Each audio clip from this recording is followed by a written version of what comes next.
In first year calculus, you learned that a function of one variable could be defined in three ways. One, explicitly. That is, you're given the function that. And you have a bunch of rules for taking derivatives of functions defined explicitly. You also learned a little later on that functions can be defined implicitly, that you might have an equation with x's and y's in it, but y has not been separated out from the x's, and maybe it's impossible to do so. You learned a technique there of implicit differentiation.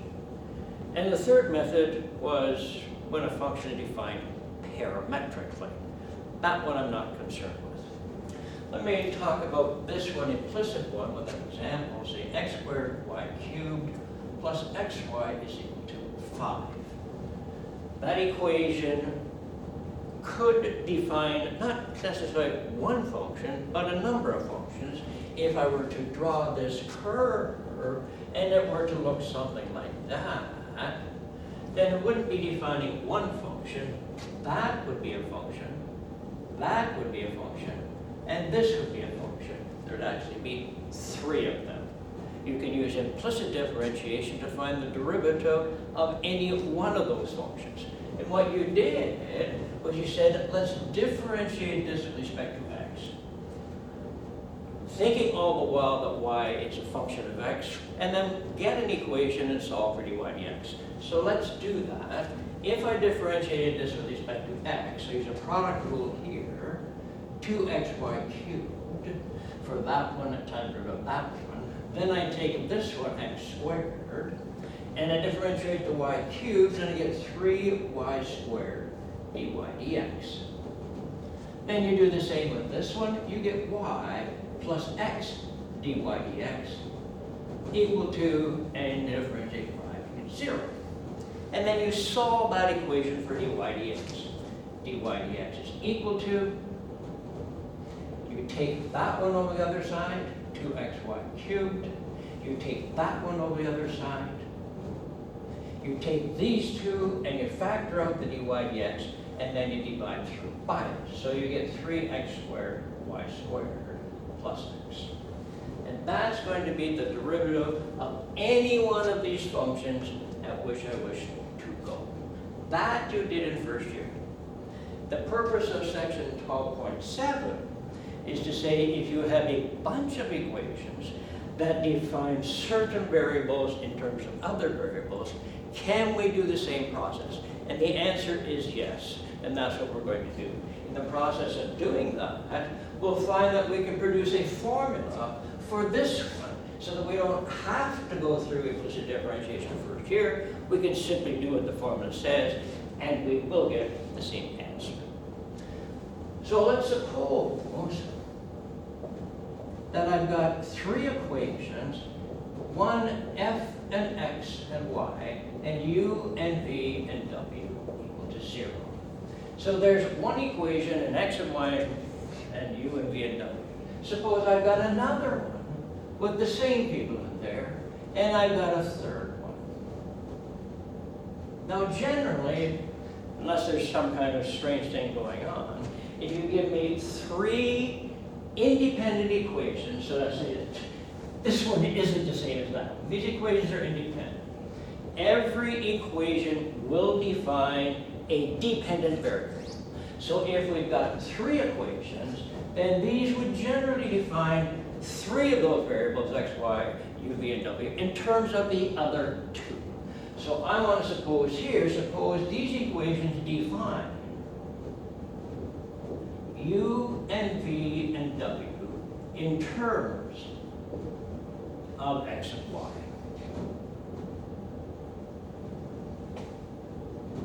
All right, so again, if you give me 4 equations, I expect 4 dependent variables. You give me 5 equations, I expect 5 dependent variables in terms of whatever else is there. Now, it might be that these ones define x and y and u in terms of v and w, but that's not what I want to look at. I want to look at the scenario when these 3 are defined in terms of those 2. And the objective is, can we find the derivatives of the u and the v and the w in terms of the x and the y? So there would be 6 of them. Differentiate these 3 with respect to x, differentiate these 3 with respect to y. So that's the idea here, which is a generalization of this idea in first year. But you can see there's a tremendous number of possibilities here when I write down any number of equations and any number of variables, but the idea is the same. Can you find the derivatives of these functions? What I propose is, suppose, say, let's call these functions, say, u is a function of x and y, v is a function of x and y, and w is a function of x and y. So these 3 equations are to define these 3 functions. Now it could be more than one function, just like here. This one defines 3 functions. There is the possibility here that these equations might define more than one function, set of functions u, v, and w. Right? So we're looking at any one of those. Well, what I would like to do is, I would like to differentiate this equation with respect to x, thinking that when I'm doing it that u and v and w are functions of x and y. We've done that in the previous section when we did chain rules.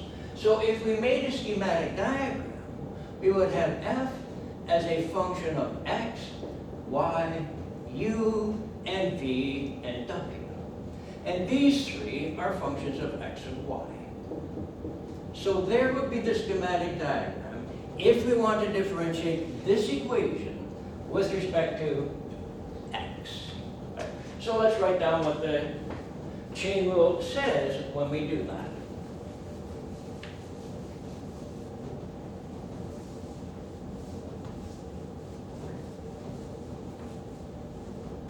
Chain rule says that if you differentiate, okay, we're going to differentiate the f, and we take all possible paths from the f down to the x. So I'm going to concentrate on now calculating x derivatives, and then we'll talk about y derivatives later.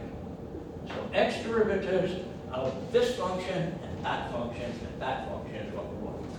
So if we differentiate with respect to x, then we have the first path is df di x. Straight df di x. That's from this path. Then we have that path, which says plus df di u di x. Then we have a third path, df di v di x. And then we have a last path, df di w di x. And the right-hand side is 0, and when you differentiate 0, you get 0. So that's what I get then if I differentiate this first equation with respect to x, holding y constant, using the chain rule, and that schematic diagram. I can do the same with this equation and this equation. All I would have to do then is replace all these f's with g's, and then replace them all with h's, and we would have that done. So let's write then di g di x plus di g di u di x, di g di v di x, di g di w di x equals 0. And finally the h rule. Di h di x, di h di u di x, di h di v di x. And finally di h di w di x equal to 0. So what have we got? Remember what I was searching for? I'm searching for the derivative of this one with respect to x, that one with respect to x, and that one with respect to x. And you see those 3 derivatives in these equations. There's di u di x there, there, di v dx, di v dx, di v dx, di w di x, di w x, and di w dx. So I'm going to look at these equations and say, I want to solve these equations for those 3 unknowns. Now that could be very complicated, agreed? Because if the f and the g are complicated, then we have derivatives here of f and g and h, f and g and h, and f and g and h. So how would we propose solving those equations? I would suggest Kramer's rule from first year. So if I'm going to use Kramer's rule, I think what I would do is I would take u over the other side, u to the other side, u to the other side. So let's put on this side then minus di-f di-x. On this side, minus di-g di-x. And on this side, minus di-h di-x. So those three terms have been taken to the other side of these equations. And I'm going to use Kramer's rule then to solve these three equations in these three unknowns, di-u di-x, di-v di-x, and di-w di-x. Hopefully you recall what Kramer's rule said from 1210. Now remember, Kramer's rule, when you developed in 1210, was something you applied to linear equations. The question is, are these linear equations so that I can indeed use Kramer's rule? Like, if there were three unknowns, if these are the three unknowns, forget it's called di-u di-x. There's one unknown, one unknown, one unknown, the second unknown, and the third unknown. And usually in first year, what was sitting in front of those things were constants. They're not constant now. In here are x's and y's and u's and v's and w's. But what's not in here is any one of those unknowns. Those three partial derivatives that we're looking for, they're not in here. That they simply said, take that function, which I really have erased, and differentiate. What you're going to see are x's and y's and u's and v's and w's. So they are the same form that you had for linear equations first year, and people will say that these equations are linear in that unknown, and that unknown, and that unknown, because the things in front don't involve those unknowns. So here comes Kramer's rule. What does it say? Kramer's rule, if I want di-u di-x, says, you take a determinant over a determinant. Right? What do you put in the determinant in the bottom? Kramer's rule said you put the coefficients of the unknowns on the left-hand side of the equation. So you put di-f di-u. Would you mind if I didn't write di-f di-u, I wrote f sub u. Remember we had that was an alternative notation for partial derivative. Subscript means differentiate f with respect to u. And then you put g sub u, and you put h sub u. And then you put b squares with respect to v, f sub v, g sub v, h sub v, and finally f sub w, and g sub w, and h sub w. Right, so those are subscripts. They kind of look like multiplying now, but these guys are supposed to be subscripts. So let's make it a little smaller. That's a u, and that's a v, and a v, and a v, a w, and a w, and a w. Kramer's rule said that what goes in the top is exactly the same determinant, except when you're wanting di-u di-x, you replace this column with that column. So you would have then minus f sub x, minus g sub x, minus h sub x, and these two columns would stay the same.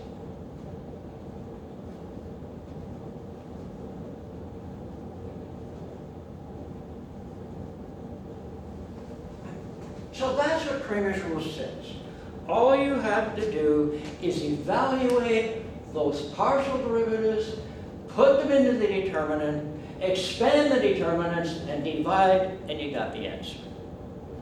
It's looking complicated. In general, it would be, but visualize, there would be two possibilities. One, the person might ask you for di-u di-x anywhere, so you would have to expand.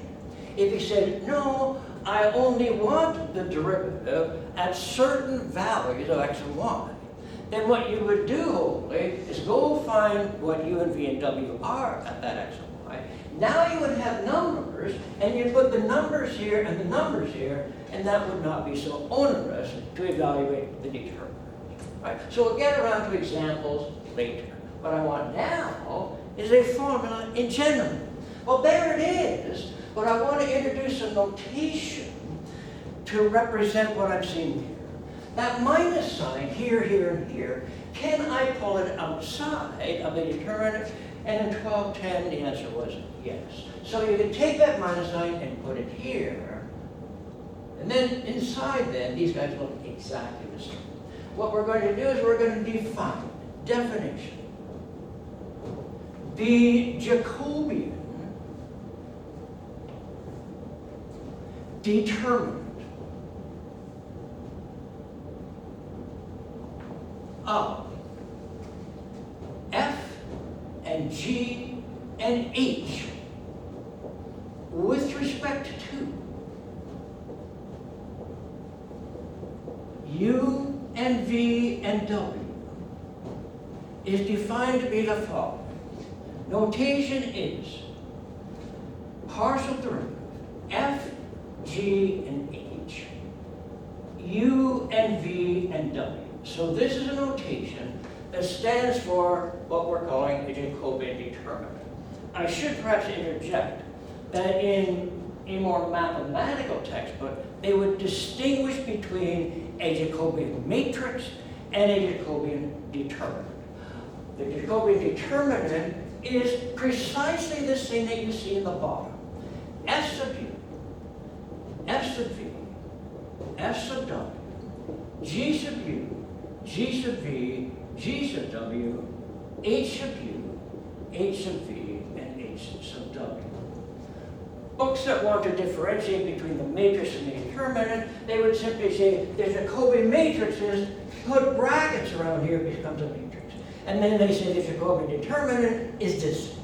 We don't have any use in this course for Jacobian matrices, so we'll simply talk about Jacobian determinant. That Jacobian is a determinant. Right? So then we can say that this denominator is that Jacobian. So we could write this as minus, and on the bottom we have the Jacobian of F and G and H with respect to the U and the V and the W. The top is also a Jacobian. It is the Jacobian of F and G and H again. But now in the bottom is X and V and W. So there's our formula for the situation when we had the F equation, we had the G equation, we had the H equation, and we're saying these equations define U and V and W as functions of X and Y. If you want di-U di-X, all you have to do is evaluate this Jacobian determinant, evaluate that Jacobian determinant, divide and put a minus sign in front, you've got your di-U di-X. I could do the same thing. I could say, now let's go solve for di-V di-X and go through that same process. But I think with what we're seeing there, we could probably say, I know what it's going to be. So let's see if we can write that down. What do you think it would look like if we went for, say, di-V di-X? We could say, similarly. Di-V di-X is going to have a minus sign, and then it's going to have a Jacobian over a Jacobian, Jacobian, and Jacobian. The tops, well, it's F, G, those aren't going to change. F, G, and H. F and G and H. Do you think this one is going to change? I don't think so. U and V and W. What's going to be in the top? Well, notice here that when I wanted to take di-U di-X, the U got replaced by X. Here I want di-V di-X. Does it sound reasonable that the V would get replaced by the X? So we'd have U and X and W. Does that look reasonable? I think so. And a similar one for di-W di-X. Right? So I think with what we've got here, we could probably make up some rules on what you do. Right? So if you've got these equations that are defining variables, then you say, if I want to differentiate one of them with respect to one of them, what do I put? a minus sign, and don't forget the minus sign. Here is Jacobian. Would you say, what would you say about u, v, and w? What are they? Answer, the dependent variables. This is Jacobian with respect to the dependent variables.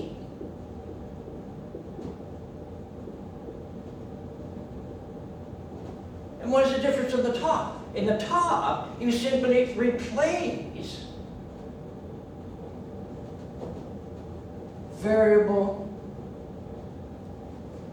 being differentiated, name being differentiated,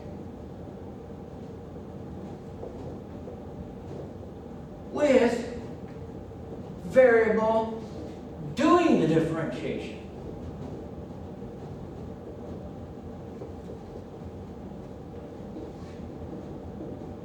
So there's our rules. If you got equations defining functions implicitly and you want to calculate the derivatives, you take a Jacobian divided by a Jacobian, and don't forget the minus sign. The Jacobian in the bottom is the Jacobian of the functions in the original equations with respect to the dependent variables. The top is exactly the same Jacobian, except you replace the one that is being differentiated by the one that's doing it. You replace the v, what's being differentiated, with x, which is doing the differentiation. Right? So there's our rules. And those rules apply no matter how many equations and how many unknowns. Got the idea? Let's go back, before I do a complicated example, and talk about that first example that I had in the folder when I used implicit differentiation for first year. The equation was, if I can remember correctly, x squared y cubed plus xy is equal to 5. So I propose that we use this new method of calculating derivatives of function defined implicitly on this problem. Well, the first thing we should do is say, set it up properly. So let's call this f of x and y, so maybe in a separate line. Let's call f of x and y equal to x squared y cubed plus xy minus 5. So make sure everything's on one side. F equals 0, g equals 0, and h equals 0. So I put everything on one side. So if we say this is defining y as a function of x, we want dy dx. This new method says it's going to be minus a Jacobian over a Jacobian. What goes in the top is the names of the equations. That's simply here an f and an f. This one is supposed to have in it the dependent variables. We have only one, a y. You go to the top and you replace the one that's being differentiated with the one that's doing the differentiation, and you add that. So what you've really got here is a one-by-one Jacobian determinant. So you'd have minus. So what are you going to calculate? F x. F sub x, f sub y. So let's do that. Equals then minus f sub x is differentiate this with respect to x, holding y constant. 2x, y cubed. Differentiate respect to x and y. Differentiate respect, x, gone. Now on the bottom, differentiate respect to y. 3, x squared, y squared. Differentiate respect to y, x. So there's the result using our new theory. And if you look back, this is exactly what I calculated earlier using implicit differentiation from first year. So you don't have to have implicit differentiation first year anymore. It's simply a very special case of what we've got here. Right?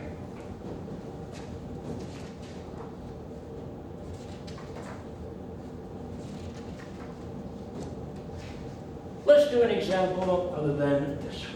Another example.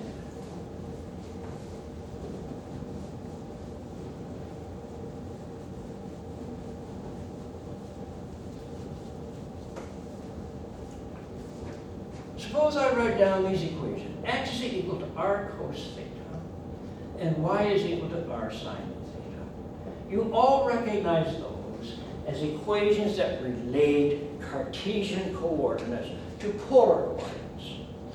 These ones have x and y expressed in terms of r and theta. You can turn them around.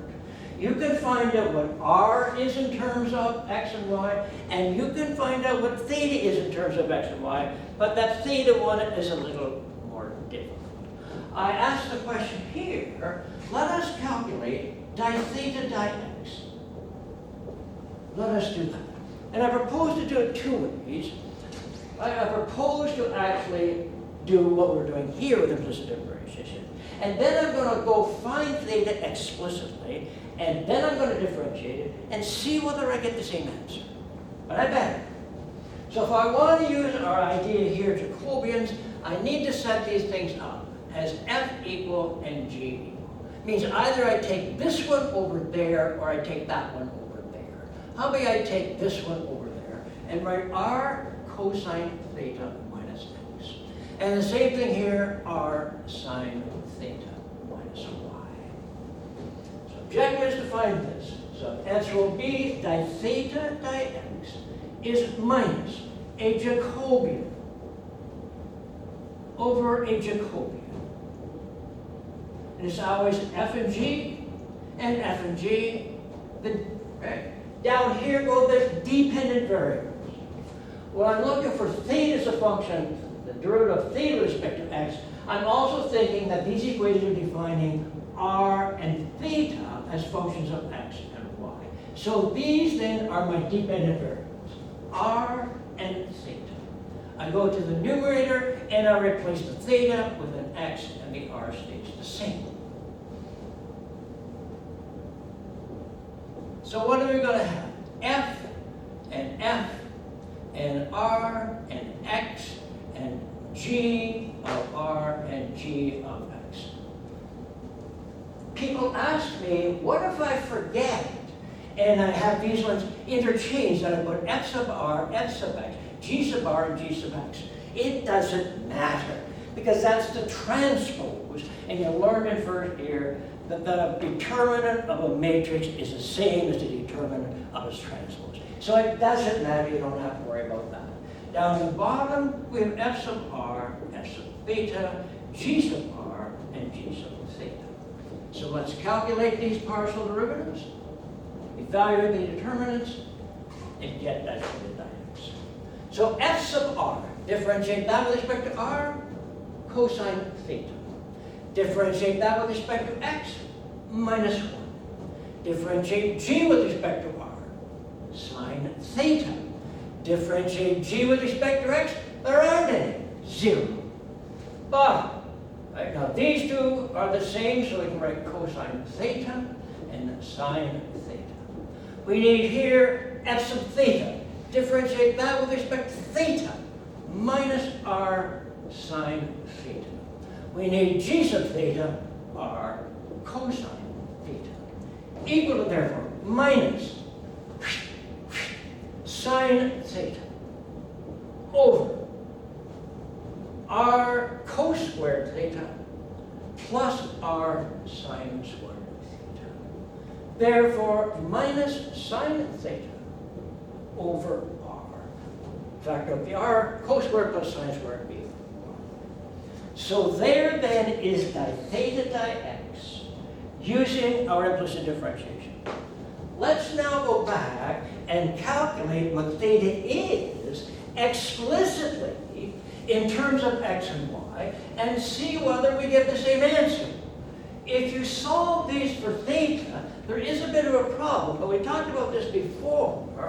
One thing is theta is equal to the inverse tan of y over x, which isn't always correct. Sometimes it needs a pi, and sometimes it needs a minus pi. One of those three is correct. It depends upon where y and x are. Are you in the first quadrant, the second, or the third, or the fourth? But since we're only interested in di theta di x, it doesn't matter whether the plus or minus pi is there. So let's calculate then di theta di x equal, derivative inverse tan, 1 over 1 plus y over x squared. Differentiate that minus y over x squared. So there it is, simplified. If we bring this to a common denominator, square that out, bring it to a common denominator, and flip it, well, we get x squared over x squared plus y squared. And then we still have here minus y over x squared. Cancel the x squared, and you've got minus y over x squared plus y squared. So that's what we get if we say, no, we're not going to use implicit stuff. We're going to use explicit. We're going to find the function. Notice the difference. The answer here is in terms of x's and y's. The answer here was in terms of thetas and r's. Let's take this one and put in the r's and the thetas. Y is equal to minus r sine theta. X squared plus y squared, that's r squared. Cancel, cancel. And what do you got? Minus sine of theta over r. Exactly the thing that we found over here. So either way it gets you the same answer. It just happens to get you when you do it this way in terms of x and y's, but you can convert it if you wanted it in terms of r's and thetas. So there's one with polar coordinates.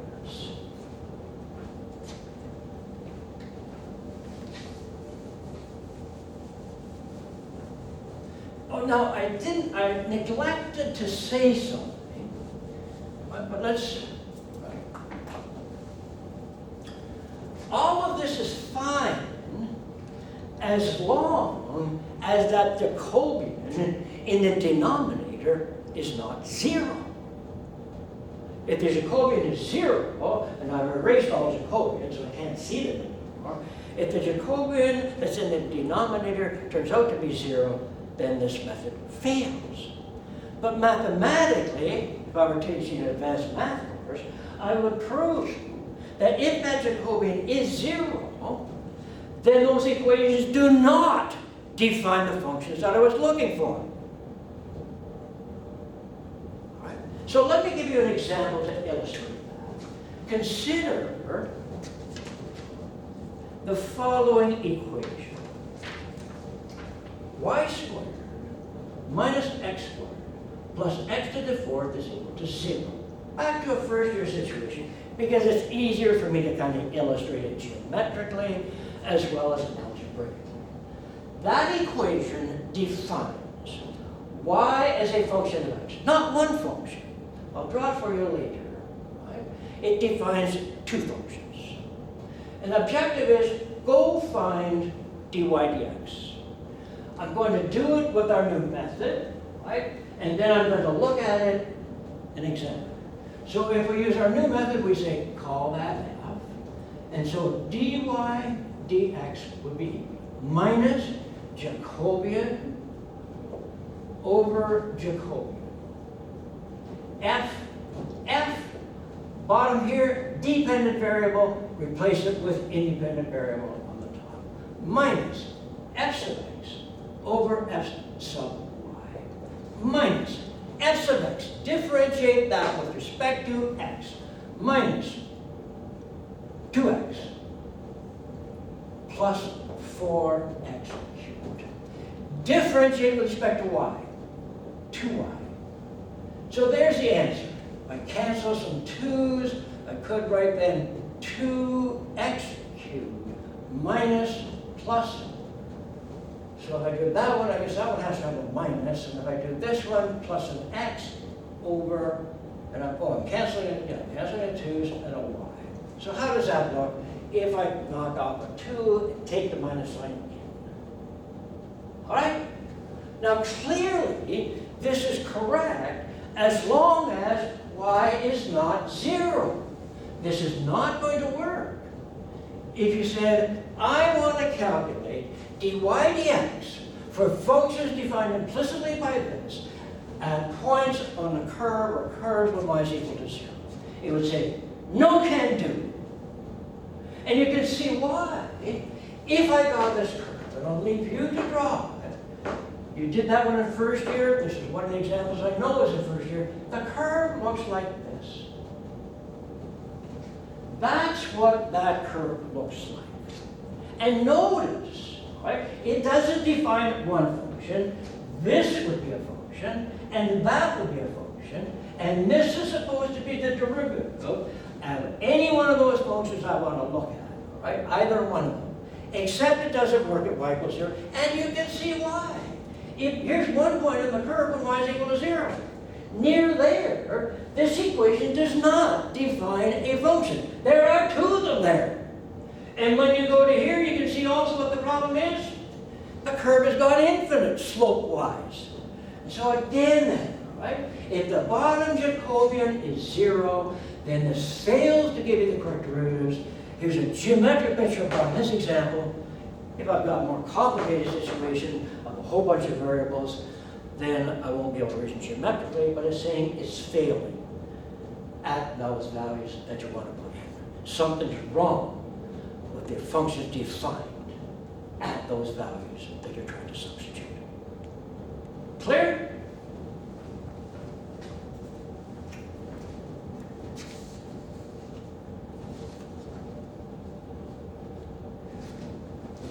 I'm trying to make them deliver.